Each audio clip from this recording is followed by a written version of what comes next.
هممون بچه ها رو آدمای بی عیب و معصومی میدونیم که نمیتونن جنایت یا قتلی مرتکب شن. اما خب اشتباه فکر میکنیم. امروز قراره به چند تا از کودکان قاتل سری بزنیم و ماجرای قتلشون رو با همدیگه بشنویم. اما قبلش مثل همیشه ممنون میشم که این ویدیو رو لایک کنین و حتما کانال ما رو هم سابسکرایب کنین. کودکان رو معمولاً نماد معصومیت و بیریایی میدونن و از این رو وقتی که یه بچه مرتکب عمل بد یا جنایتی میشه، اطرافیان از این موضوع شوکه میشن و باورشون نمیشه.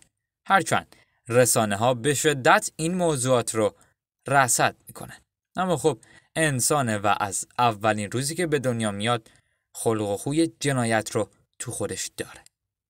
حالا نکته جالب اینه که این کودکا چه جوری باید مجازات شن؟ آیا اونها هم مثل آدم بزرگا مجازات میشن یا نه؟ بریم به نفرات اول و دوم این لیست که میشه گفت توی یه پروندن. دو تا پسر بچه به نامهای جان ونابلز و رابرت تامپسون. وقتی که دنیس بوگلر با پسر 2 سالش جیمز بوگلر واسه خرید به فروشگاه میرفت، فکر میکرد که امروز هم یه روز عادی مثل روزای دیگه است.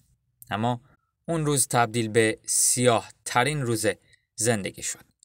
در ماه فوریه 1993 وقتی که مشغول خرید توی فروشگاه بود، پسر بچه 2 سالش دزدیده شد و این آخرین باری بود که پدر پسرش رو زنده میدید. 2 روز بعد جسد کودک روی ریل خط راه آهن پیدا شد. تصاویر به دست اومده از دوربین‌های مداربسته باور نکردنی بود.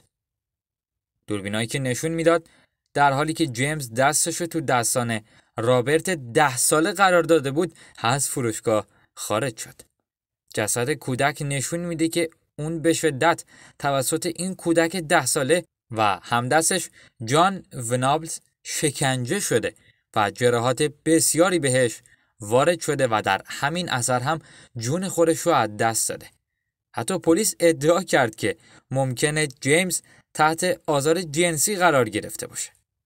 2 قاتل جوان که چه عرض کنم کودک بلافاصله دستگیر شدن و به عنوان جوانترین قاتلان دوران مدرن بریتانیا شناخته شدن.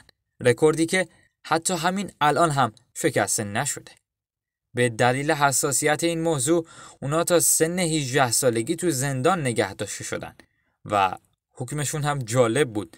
بعد با هویت‌های جدید از زندان آزاد شدن. شماره بعدی یه دختر گوگلی به اسم ماری بل تو سال 1968 و به جرم خفه کردن 2 تا پسر بچه تو بریتانیا وارد تیتر اول روزنامه‌های بریتانیا شد. و میشه گفت نکته ترسناکش این بود که اون وقتی این 2 تا پسر بچه رو داشت خفه میکرد فقط 11 سالش بود. اولین قربانیش پسر بچه 4 ساله به اسم مارتین براون بود. مارتین یه روز بعد از تولد 11 سالگیش توی خرابه قربانی اولش رو خفه کرد. اون که از این جنایت احساس پشیمانی نمی کرد و حتی خوشحال بود، همراه با دوستش جویس بل به زور وارد یتیم خونه شدن و نوشته‌ای از خودشون به جا گذاشتن که توش نوشته بود من یه پسر بچه رو کشتم. اگرچه این 2 تا دختر نامهای خانوادگی مشابهی داشتن، اما نسبت خانوادگی با هم دیگه نداشتن. اما 2 ماه بعد ماری قربانی دوم خودش رو هم پیدا کرد. در مورد دوم جویس همراهش بود و یه پسر 3 ساله به نام برایان هو رو خفه کرد.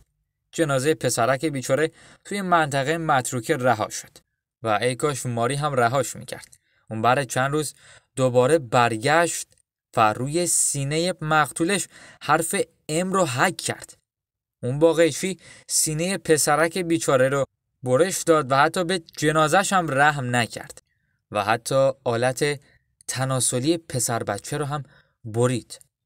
واقعا باور سخته که یه دختر 11 ساله بخواد همچین جنایتی انجام بشه.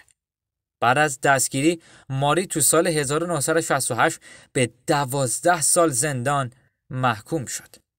در دوران محاکمه پرده از زندگی رقتبار و خشن ماری برداشته شد و میشه گفت تا حدودی ماری خودش قربانی خشونت خانگی و جو بد خانواده بوده.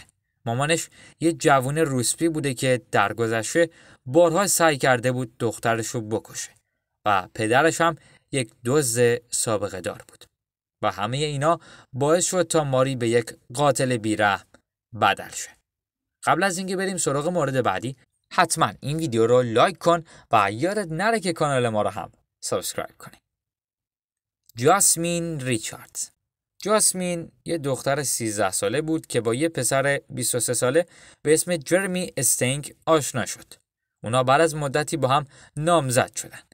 وقتی که پدر و مادر جاسمین از رابطه این دو نفر با خبر شد، به جاسمین اجازه نداد که دیگه به دیدن جرمی بره. این دوتا برای حل مشکلشون یه راه حل بیرحمانه و بد پیدا کردن. تو شب 23 آوریل 2006 اجساد پدر مادر جاسمین تو خونشون پیدا شد و یک کودک تمام ماجرای قتل رو با چشماش دیده بود. پلیس با حضور تو محل جنایت فهمید که پدر و مادر جاسمین تنها قربانیای این حادثه نیستن و جیکوب ریچاردز برادر 8 ساله جاسمین هم توی رخت خوابش بوده و متاسفانه خفه شده.